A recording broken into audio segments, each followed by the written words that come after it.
When we look up into the night skies, all we see is absence and silence.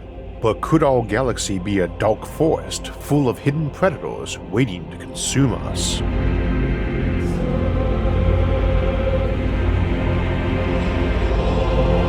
So welcome back to another Sci-Fi Sunday here on SFIA, where we take concepts in science fiction and examine them in light of known and theoretical science. Today we'll be examining the notion of a mostly silent and hostile galaxy as we see in many science fiction works, from H.P. Lovecraft's cosmic horror works featuring old monsters like Cthulhu preying on the galaxy, to modern takes on the work like Alastair Reynolds' Revelation Space series and Cixin Liu's trilogy The Remembrance of Earth's Past, whose second novel, The Dark Forest, popularized one of the Fermi Paradox solutions we'll be discussing today, though it's worth noting the specific Fermi Paradox solution in question was discussed at least as early as 1983 by another excellent sci-fi author, David Brin. Now, we will be discussing a few variants of quiet and hostile galaxies today, including the Berserker hypothesis, named for another great sci-fi series by Fred Saberhagen, and this is hardly our first look at the Fermi Paradox. Indeed, we did a short episode on the Dark Forest and its use of game theory 4 years back, when I first started doing the occasional bonus episode beyond our normal Thursday episodes, which quickly evolved into our mid-month Sci-Fi Sunday. And back then, bonus episodes were about half the normal length, so I always felt that episode rushed the topic and focused too much on the math, and so was glad the audience asked for a follow-up on the topic. Now, the Fermi Paradox is the big question of why, in such an enormous and ancient universe, we don't seem to see any alien civilizations, and discussions of reasons why come in so many varieties that for most of the show's history, our two longest episodes, each over an hour long, were given over to single summaries of the more popular solutions. Indeed, since the most recent of the pair was done in 2016, it's probably past time for an update for that too, and it probably will need to be longer. It is a giant topic, and one with no clear answers, but generally the main discussions break into contemplating loud versus quiet aliens. We did a deeper dive on the notion of loud, grabby aliens in that episode late last year, and today's topic is more about the quiet aliens variety. As a reminder, loud aliens are distinguished by possessing three characteristics. They expand into a galaxy fast, they last a long time, and they make visible changes to those areas they reach. They may or may not expand beyond their own galaxy or skip primitive planets, but the key characteristics that distinguish them from other types of civilizations is that they essentially leave a very detectable presence by being big, visible, and long-lasting. We call that loud since the usual context for discussions in the 1970s and 80s, when most of this was first getting seriously discussed, revolved around listening for radio communications and signals. Glaringly obvious aliens is perhaps a more appropriate term, and they are the low-hanging fruits of the Fermi Paradox, and their apparent absence is one of the main reasons for the Fermi Paradox. By default, that's what we think we should expect to see in a universe as old and as large as this one. Ancient, giant, and very visible civilizations, because it's what we want to do. Go out and explore and colonize new worlds, and put up big beacons and billboards advertising them for visits and immigration. And just keep on doing that in an ever-expanding wave until the stars themselves burn out. If anybody like that exists, probability indicates they had to have started at least several tens or even hundreds of millions of light years away from us, and started recently enough that we still would not have seen the signals and light from them. And this version of the loud aliens model, which takes on the name grabby aliens, assumes we would count as the newest example of that, just getting ready to expand out, and tends to put an upper limit on how many civilizations are in our universe currently as several thousand, which sounds like a lot, but still means you would not expect to have even a single one in this galaxy with us, and indeed that you would have to search several thousand galaxies to have a decent shot at finding the homeworld of such a civilization. Though of course it works on the notion that the speed of light is a limit on travel and communication, and that generally means no unified galaxy-sized civilizations, let alone sprawling multi-galactic ones. Just an endless sea of local civilizations arisen from a shared homeworld, but divergent and locally focused, and that's something to keep in mind for today as we discuss quiet and hostile aliens. We don't really think there can be unification on policies or enforcement of them unless such a policy is essentially a mathematical certainty everybody converges on, no matter how different in outlook they are. Which is why options like dark force theory rely on math such as game theory for their functioning. Now, loud aliens are defined by being fast expanders, relative to the age of the galaxy anyway, where fast might mean took millions of years to crawl across the galaxy. And the same relative notions apply to being long-lasting, because a civilization that blows itself up in a few thousand years of technology might seem stable to us, but would be a brief bright flash on the galactic stage, a hiccup civilization, to keep to the loud and quiet analogy. Hiccup civilizations are only briefly and dimly visible, so can exist without us seeing them, but only to a certain density, loudness, or duration. If they pop up too often or loudly or longly, we'd spot some. A civilization which is neither of these, expanding not at all or ultra slow or enduring but a brief time, is a quiet alien, as would be one that left little evidence they existed. Any one of those three traits being missing, fast expanders, long lasters, galaxy changes, and you get a quiet civilization. The default solution to the Fermi paradox throughout most of the 50s and 60s was that since there weren't any loud aliens around, that either we were somehow blind to them or in denial to their existence, or that they were the quiet type, and usually this was attributed to those first two options, expansion and durability. The paradox is named for Enrico Fermi, who helped design nuclear weapons and who died before the space race, and took the reasonable view at the time that space travel to colonize other worlds was probably not realistic, and that civilizations probably blew themselves up eventually and thus were hard to hear from. Again, just a quick hiccup or nothing at all. Which is a pretty decent answer, but seemed less convincing as time went on, and we hadn't blown ourselves up or even developed that capacity. To my knowledge, no nation has ever obtained or even seriously sought sufficient atomic weapon stockpiles to pose a real threat to human survival, just the current civilization, which might take a couple centuries to restore itself after a full-scale war if it happened. And with good reason, it's of no real strategic value, and it is insanely expensive to maintain that level of weaponry. Atomic stockpiles were mostly about ensuring that if your enemy attacked first and had some unknown but plausible advantage, like their submarines or bombers were sneakier than you thought, you would still have enough weaponry to deploy yourself to hurt them too badly to effectively launch an offensive war against you.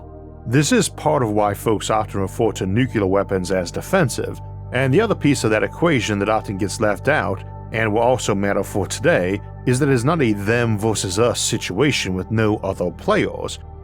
If the world really was NATO versus the Warsaw Pact, and those had truly represented totally loyal and willing participants, then maybe invading your enemy by dragging your battered body over there to finish the job might work. But most of the planet was not in either alliance, and neither alliance was without its share of internal feuds and suspicions about their allies, their own internal rivalries, or their neutral neighbors. This is a critical point to remember when contemplating scenarios involving alien civilizations or what a race of robots that we made might do in relation to us, because it is not plausible, especially with aliens, that you would have a simple scenario of us versus them and no one else involved or aware. So with the apparent absence of loud aliens, we see thoughts shift to various versions of quiet aliens, ones who either do not expand or do not expand much or don't last long if they do, or both. And that short duration might be something like ascending to another plane of existence voluntarily, rather than just blowing each other straight to hell.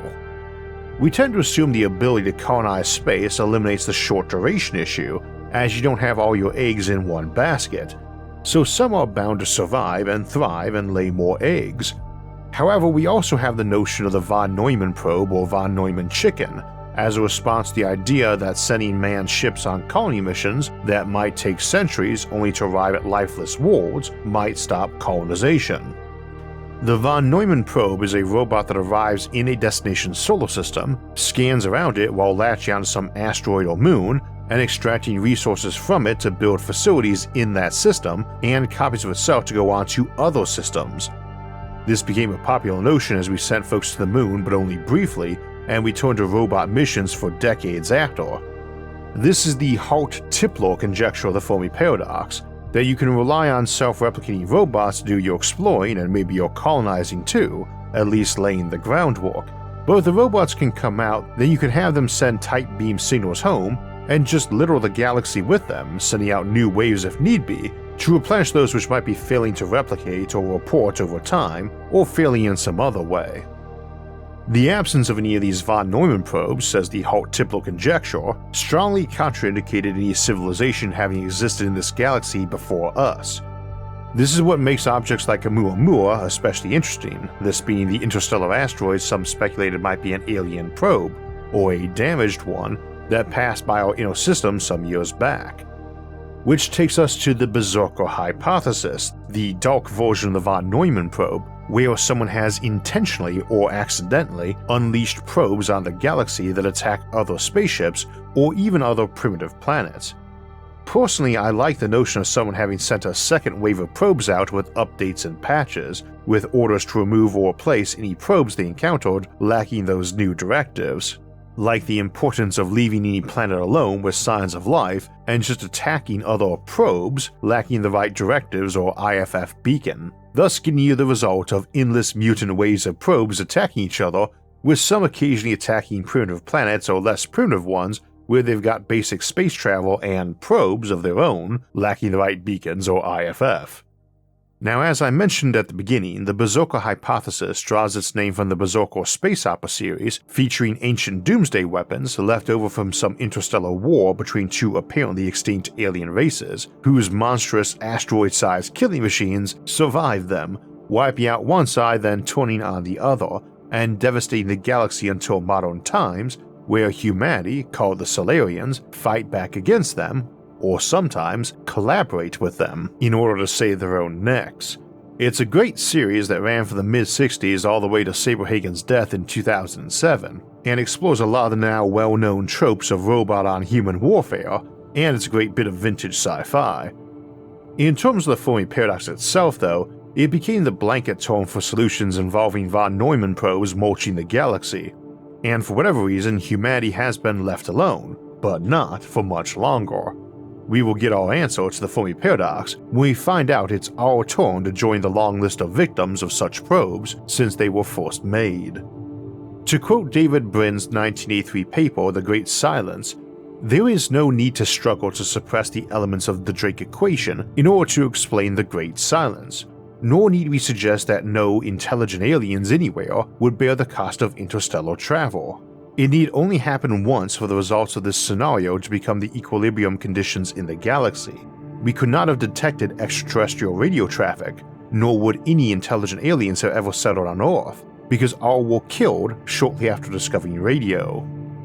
And there are definitely elements of that at work in many great space operas thereafter, like the wolves or inhibitors from Alistair Reynolds' Revelation Space, but to work as a solution it has to overcome some problems. First, you do need someone to have been stupid enough to do it in the first place, and while we can all roll our eyes and chuckle at how plausible that is, I think that might be exaggerated. I don't know anyone who works in artificial intelligence that doesn't speak of it as intrinsically dangerous if not used cautiously, and doesn't know all the tropes from science fiction about it getting out of hand. So we shouldn't just take as a given that someone is going to be smart enough to make AI and yet stupidly and blindly miss some red flag, and that there's no way for others to catch it or react. Second, a moment ago I suggested they might have oopsed by sending probes out to eliminate flawed and obsolete ones, and that's basically to leave the door open to lots of different strains of what's essentially a galactic virus, and thus explain why they generally didn't attack primitive planets. That matters for two reasons. One being that you hardly need to wait for radio signals to find life. Earth should have been easily identifiable as life-bearing for billions of years now to anyone in this galaxy, and improvements in astronomical capabilities to find exoplanets has seriously damaged the concept that aliens are lurking in space waiting for signs of life in the form of radio signals. The other half of that is if none of these probes attack primitive worlds or even technological ones, just spaceborne items, then eventually folks could work to clear the problem up and probably broadcast loudly to exchange options or battle plans for removing these probes from space, including their own counter-probe IFFs so other aliens knew not to attack those ones.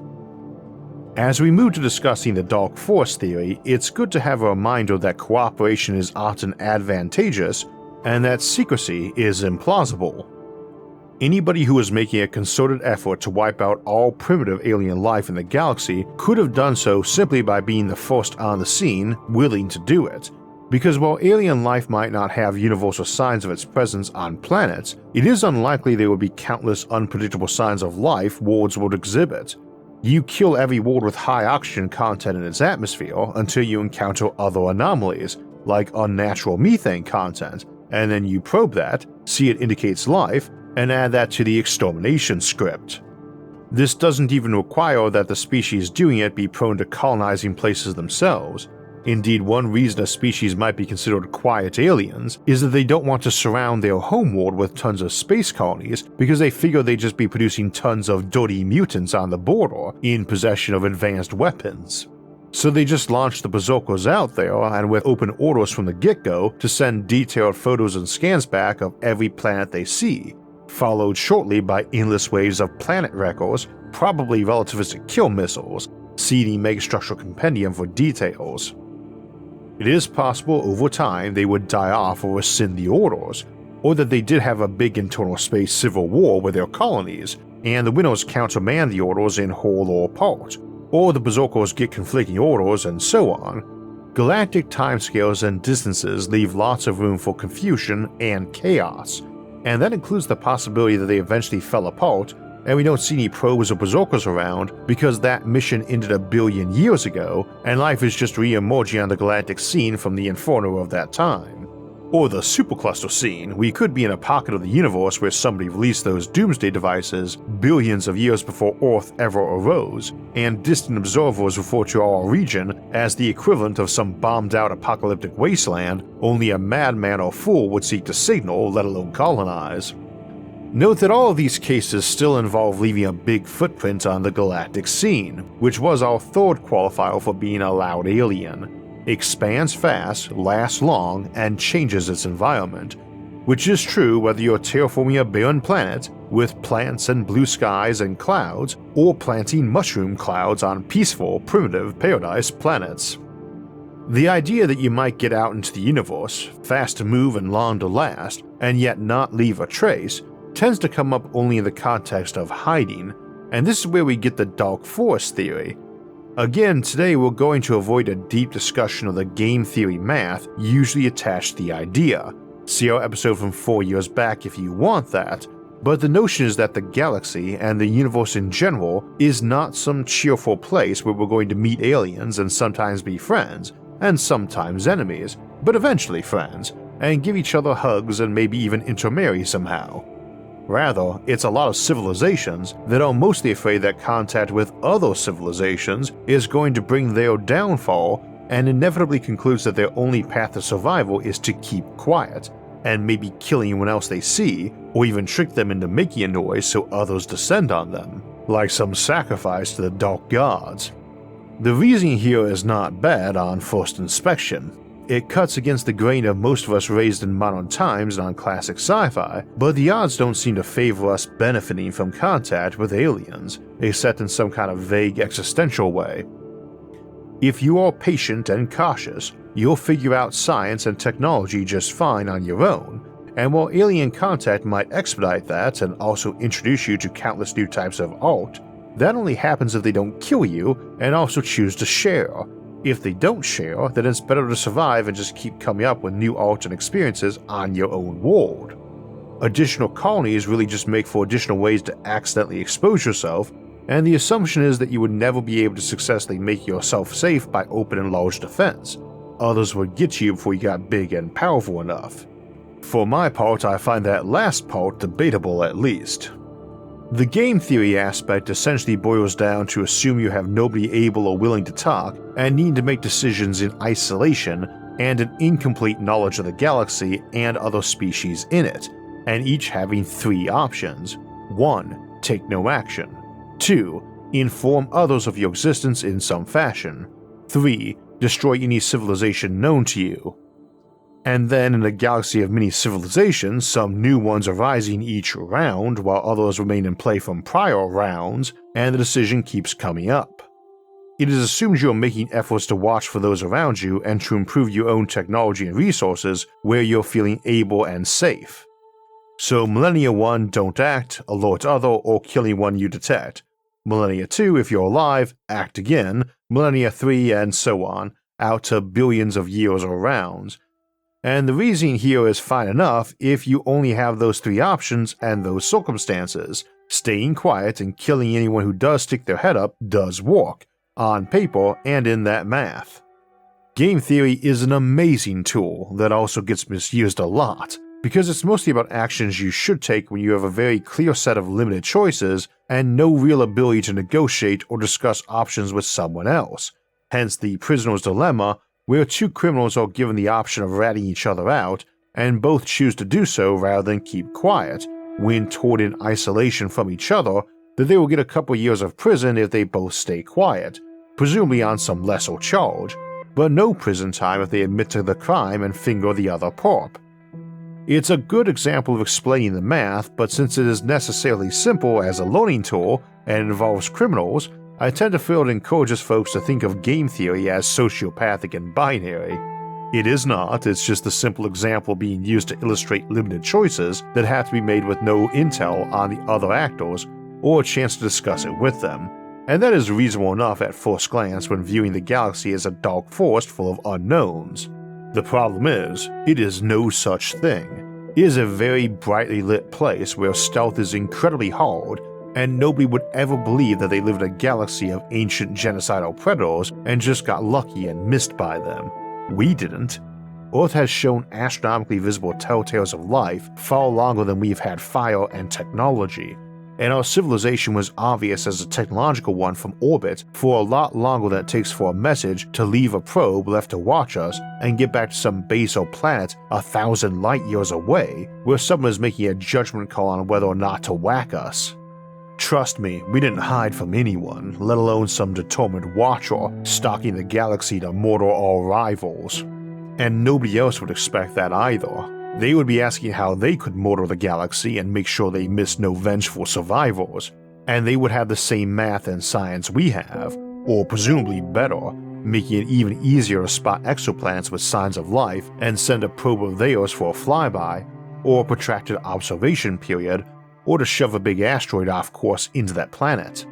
And the notion that they'd be afraid of being spotted doing that and be seen by others doesn't work, because it's assuming you can't hide some system of tight-beamed relays with orders to self-destruct if captured or damaged, but that you could have somehow hidden your entire civilization and also backwards in time to before you had such technology, or to when your primitive ancestors crawled out of the seas.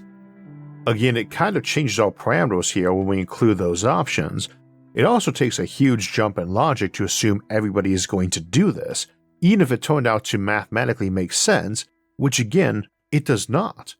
Our math example had three options: do nothing, alert others to your presence, or wipe out someone you found, and it is assuming you can not only wipe out a civilization that speaks up, but believe you can from the moment you pick this strategy, with 100% confidence, in addition to assuming you think you could successfully hide and not have been seen before that. Neither of those seems plausible, and yet if either fails, the math does too. Now, if folks ignored it anyway and colonized space, then someone might come by and kill them, but if everyone is trying to lie low, it is a big leap to assuming that anyone is going to be willing and able to roll up to some emerging interstellar empire and take them down. On the one hand, we tend to assume some secretive alien race that have been lying low for millions of years would have weapons that could crack reality open, but that's a big assumption considering how fast that science and technology have been rolling out for us thus far, and they've gone and taken 1,000 star systems and have emerging Dyson swarms around them. By the time you get an alert 1,000 light years away and can send a reaction, you would have to be worrying that you just took a pot shot at a giant who's going to walk on over and clobber you now. It's not that there aren't some scenarios where everyone agrees to remain fairly quiet and not expand much.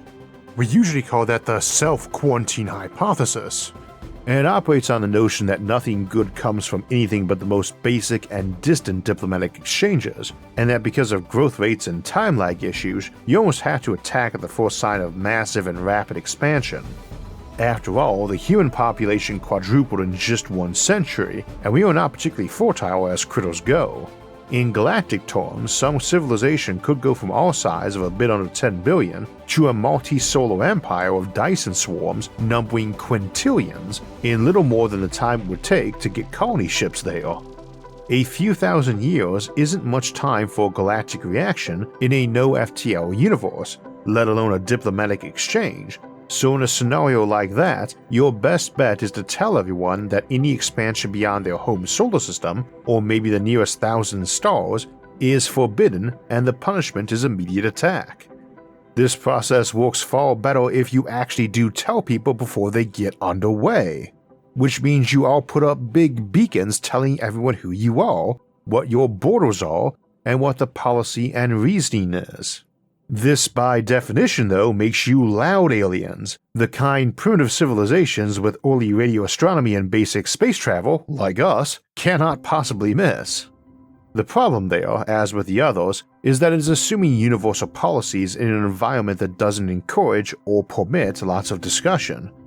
Now, Dark Forest itself does not require a discussion, but it also only makes sense if the various civilizations murdering each other follow a fairly limited selection of possible moves, which again is great in game theory, especially this sort of simple case, but reality doesn't put those limits on them.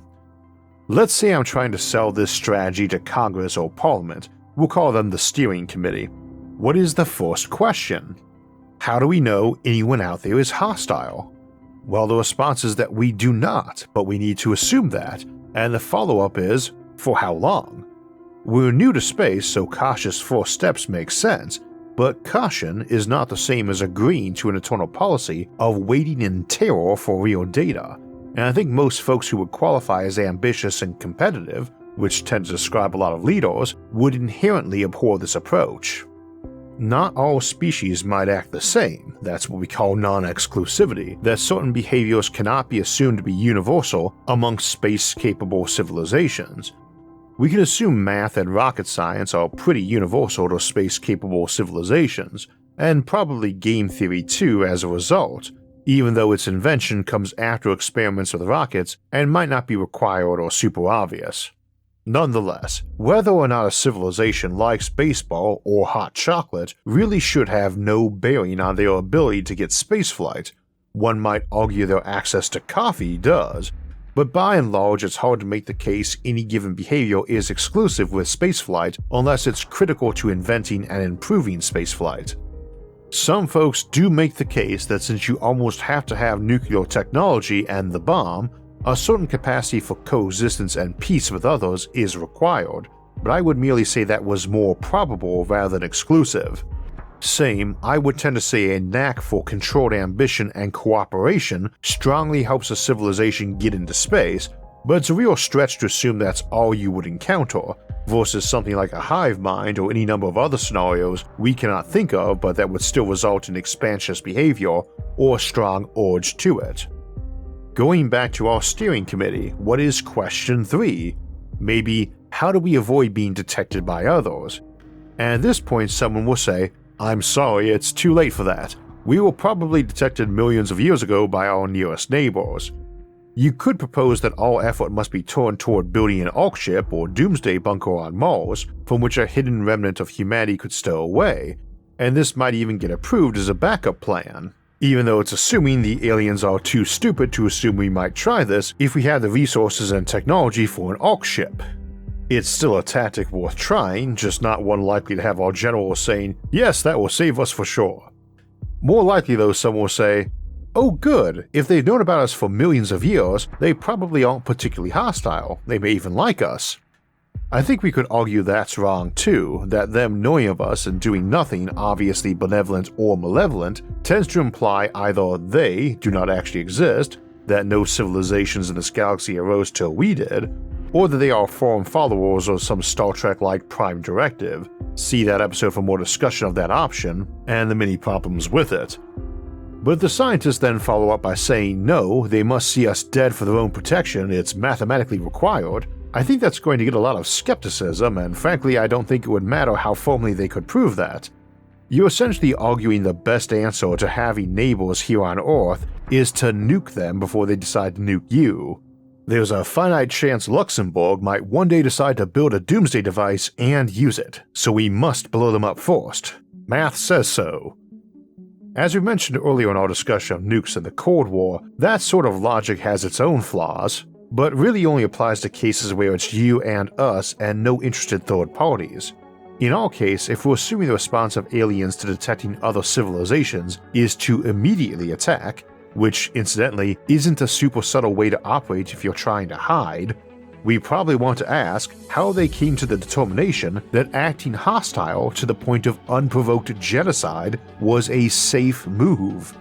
Inside a galaxy they already believe has order civilizations lurking around who for whatever reason did not already kill them. Again, we can't just ignore that logical flaw of assuming everyone didn't know you existed till you sent out radio signals. I think you'd want to be very certain you were safe before launching a murderous strike on neighbors, and keep in mind this capability is assuming it is possible to launch such efforts, which implies it was possible to launch colony ships, but which also implies it was possible to launch probes. Your interstellar probes don't have to be a big giveaway you exist.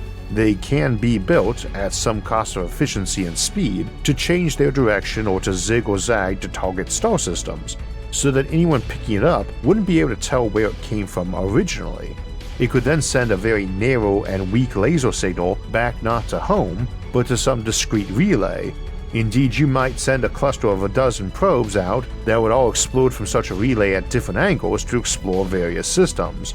Your relay could just be set to explode after those flybys are complete and the signal sent back to it at light speed, long before anyone could see them and fly out to pick it up.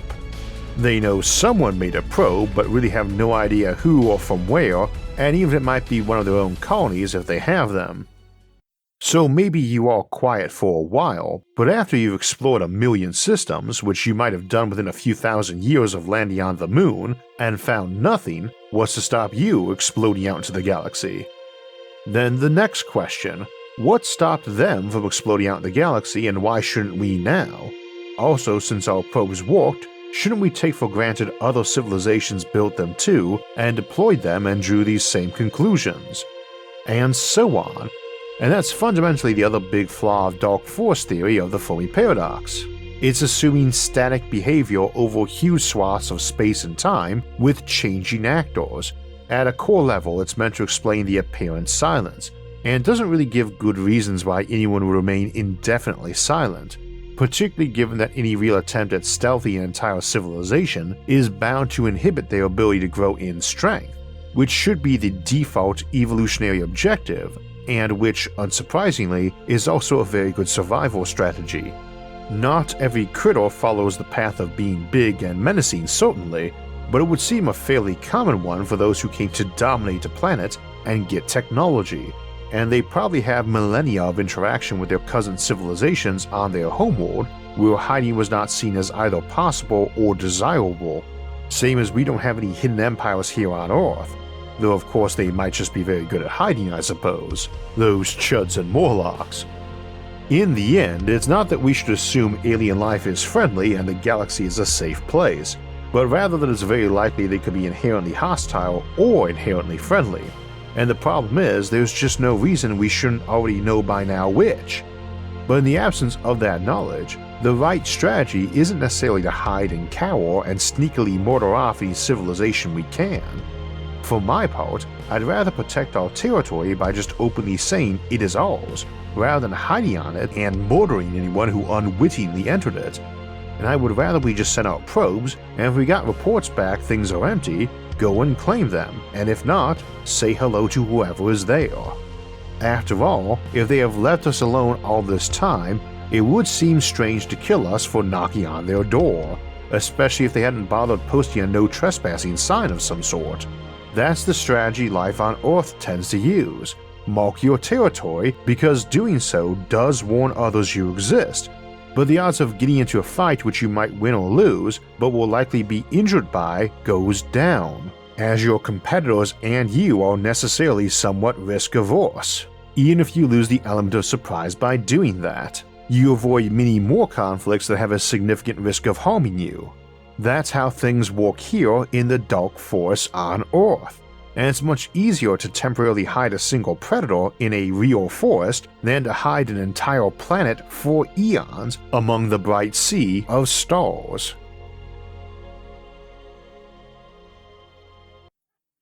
So today we were talking about the possibility of hostile alien invaders lurking in the shadows unknown, waiting to leap out and attack as soon as they find out we exist and where we are.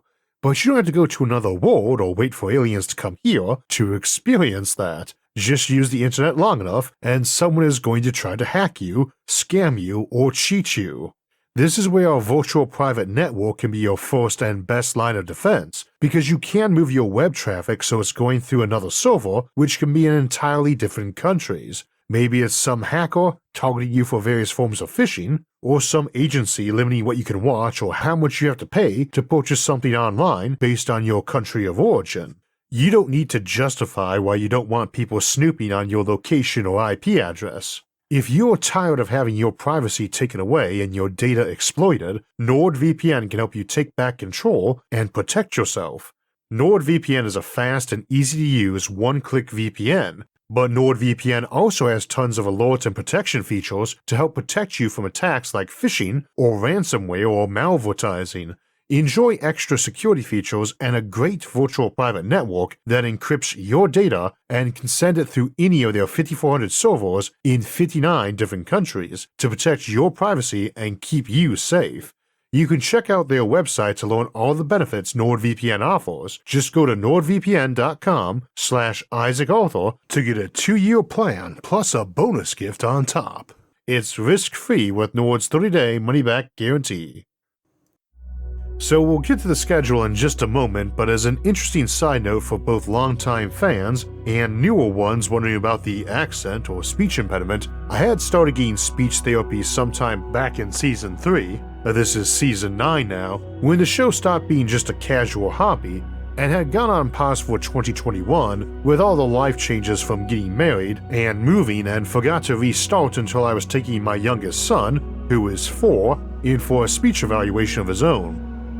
For those who have been following that, Sarah and I decided to adopt 3 young kids who are siblings a few months back, and we can't post their names or photos till the formal adoption process is complete later this year, which irritatingly means I have to refer to my 4-year-old son as Boy 2 in videos and social media.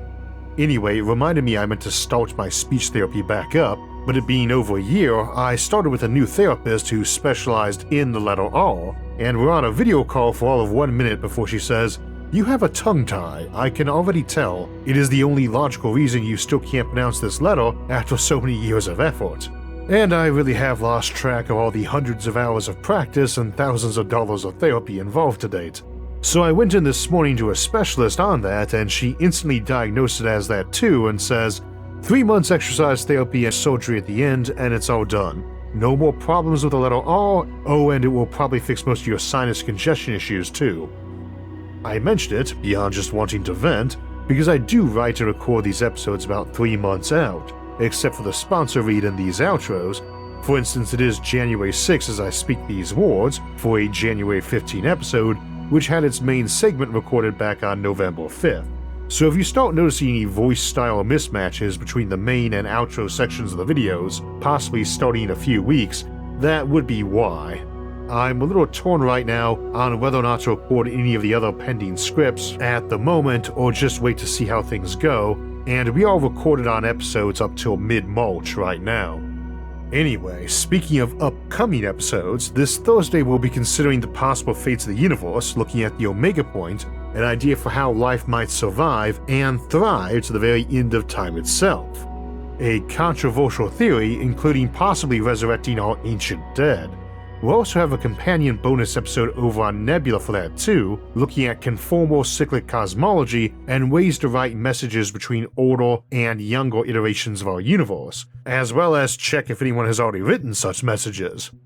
Both of those just came out early on Nebula too, as I usually release Thursday episodes on Sunday afternoons there, and Sunday episodes on Thursday morning, basically one episode early. Those episodes contemplate ways civilizations might endure even the death of stars and the end of time, and 2 Thursdays from now, we'll look at an option for reaching those stars, as we consider the possibility of using asteroids as spaceships, both interplanetary and interstellar. And the week after that, we'll consider how to terraform new worlds once we arrive at them. Before that though, 2 Sundays from now, January 29th, we'll have our monthly livestream Q&A at 4 p.m. Eastern Time, where you can submit your questions in our chat and have them answered live. If you'd like to get alerts when those and other episodes come out, make sure to hit the like, subscribe, and notification buttons. You can also help support the show on Patreon, and if you want to donate and help in other ways, you can see those options by visiting our website, isaacarthur.net. You can also catch all of SFIA's episodes early and ad-free on our streaming service Nebula at nebula.tv/IsaacArthur. As always, thanks for watching and have a great week.